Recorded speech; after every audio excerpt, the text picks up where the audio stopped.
Banyak yang berhenti sampai hijrah secara fisik. Banyak yang berhenti sampai pada titik hijrah dengan penampilan. Hijrah dengan kostum, dengan janggut, cingkrang misalnya, hijab.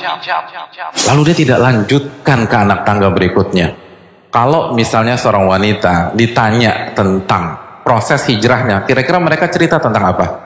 Hijab, hijab, hijab, hijab. Itu bagus, itu positif, tapi itu belum masuk ke dalam inti dari hijrah.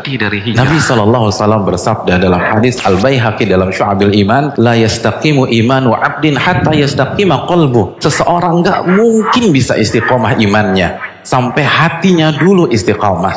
Artinya, kalau kita hanya mengandalkan penampilan, komunitas, slogan-slogan di sosmed, tapi kita tidak melanjutkan bagaimana menata hati. Nabi yang mengatakan Anda nggak bakal bisa istiqomah, Anda nggak akan bisa survive, Anda nggak akan bisa bertahan. Karena hijrah tuh nggak mudah.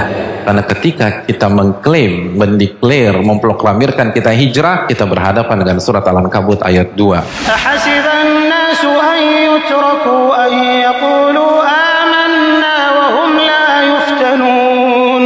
Apakah manusia berpikir, berasumsi mereka akan dibiarkan begitu saja memproklamirkan keimanan mereka, hijrah mereka, taubat mereka, dan mereka nggak diuji oleh Allah Subhanahu wa Ta'ala? Hanya orang-orang yang menata hatinya bisa melewati itu semua. Dan perlu kita camkan, hijrah dengan penampilan adalah tingkatan yang paling bawah dalam Islam. Itu bagus, itu positif, tapi masih ada yang lebih tinggi. Makanya kita tahu surat Al-Hujurat ayat 14 bagaimana ada sebagian orang-orang Badui mengatakan kami beriman. Qalatil a'rabu amanna. Langsung dijawab oleh Allah. Qul lam tu'minu walakin qulu aslamna. Kalian tuh belum beriman. Kalian baru menjalankan Islam yang zahir-zahir saja. Makanya kelanjutannya apa? Walamma yadkhul imanu fi qulubikum. Dan iman belum masuk ke dalam hati kalian. Ini baru tingkatan Islam, artinya amalan-amalan zahir. Jadi sangat lucu sekali, ada orang sombong dengan hijabnya, ada yang sombong dengan jenggotnya, dengan cingkrangnya. Itu bagus, tapi Anda baru di grade yang paling bawah. Anda belum naik. Allah yang mengatakan iman belum masuk ke dalam hati kalian. Makanya kan ketika Allah berbicara tentang libas, tentang pakaian, tentang hijab dalam surat Al-A'raf ayat 26, apa kata Allah Subhanahu wa Ta'ala? Ya bani Adam qad anzalna 'alaikum libasan yuwari sawatikum wa risha. Wahai anak-anak Adam, kami telah turunkan pakaian kepada kalian untuk menutup aurat kalian, warisha, dan sekaligus sebagai perhiasan yang mubah untuk kalian. Tapi apa kelanjutan ayat tersebut? Walibasu taqwa dzalika khair. Dan pakaian ketakwaan itu yang terbaik. Dan Nabi bersabda dalam hadis Muslim, at-taqwa hahuna, at-taqwa hahuna, at-taqwa hahuna. Takwa tuh di sini, di hati. Takwa tuh di sini, di hati. Takwa tuh di sini, di hati.